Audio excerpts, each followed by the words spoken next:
Dear Kirsten, I recently went to a circus. Have you ever been to a circus before? Yours truly, J. Slice. Dear Julian, one time I went to a circus, but then I developed my fear of clowns because this clown ran up to my dad and stabbed him with a knife. The end. Sincerely, KP. Represent. Dear Kirsten, that is the stupidest story I've ever heard. I hate you so much. Go die. Yours truly, J. Slice. Dear Julian, you know what I was thinking? I'm thinking you have nice knees.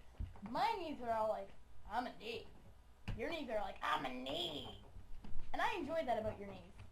Sincerely, Special K. P.S. Consume feces and expire. Dear Kirsten,